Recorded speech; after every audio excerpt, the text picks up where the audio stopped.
આગળ સમાચારમાં વાત કરીએ તો રાજકોટથી સમાચાર પ્રાપ્ત થયા છે। રાજકોટમાં ગરફોડની ઘટના બનવા પામી છે, જેમાં બજરંગવાડીમાં પરસાદ પાર્ક એકમાં ચોરી થઈ હતી। તો નિવૃત્ત સરકારી કર્મચારીના ઘરે ચોરીની ઘટના, જેમાં સોનાના દાગીના, રોકડ સહિતની ચોરી કરીને લૂંટારુઓ ફરાર થયા હતા। જયસુખ સિંધવના ઘરમાં ગરફોડ ચોરી થઈ છે। ગરફોડ ચોરી કરનાર સીસીટીવીમાં કેદ થયા છે। સમગ્ર ઘટનાના સીસીટીવી ફૂટેજ સામે આવ્યા છે। પોલીસની કામગીરી પર અનેક સવાલો ઉઠવા પામ્યા છે।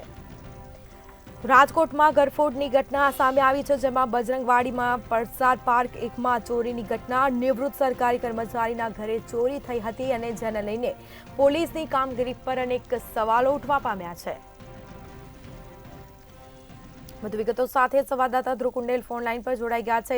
જી, રાજકોટમાં ગરફોડની ઘટના બનવા પામી છે, શું માહિતી? સ્મિતા, વાત કરીએ તો રાજકોટમાં વધુ એક ગરફોડ ચોરીની ઘટના છે તે સામે આવી। બજરંગવાડી વિસ્તારના પરાસર પાર્ક 3માં આ ગરફોડ ચોરી થઈ છે।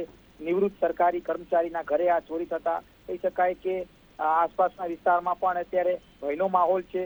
સોનાના દાગીના, 30,000 રોકડ, હોમ થિયેટર સહિતની જે વસ્તુઓ છે તે આ ચોરોએ ચોરી કરી। ખાસ તો જયસુખ સિંધવ નામના નિવૃત્ત કર્મચારીનું એક ફરિયાદ એ પણ છે કે વારંવાર ક્યાંક આ વિસ્તારમાં ચોરી થાય છે, છતાંય પોલીસ તરફથી કોઈ પ્રકારની કાર્યવાહી નથી થતી અને આના જ કારણે ક્યાંક પોલીસ ઉપર પણ અત્યારે હાલ સવાલ ઉભા થઈ રહ્યા છે। ગરફોડ ચોરી કરનાર સીસીટીવીમાં કેદ થયા છે, એટલે કે ચોક્કસથી કહી શકાય કે આ વિસ્તારમાં વારંવાર એટલે અવારનવાર ક્યાંક ચોરી થાય છે, છતાંય પોલીસ તરફથી કોઈ સક્રિય કામગીરી ન થતા વધુ એક ચોરીનો જે બનાવ છે તે સામે આવ્યો। સવાલો ક્યાંક ઉભા થઈ રહ્યા છે। હવે પોલીસ તરફથી કઈ પ્રકારની કાર્યવાહી થશે એ હવે જોવાનું રહેશે।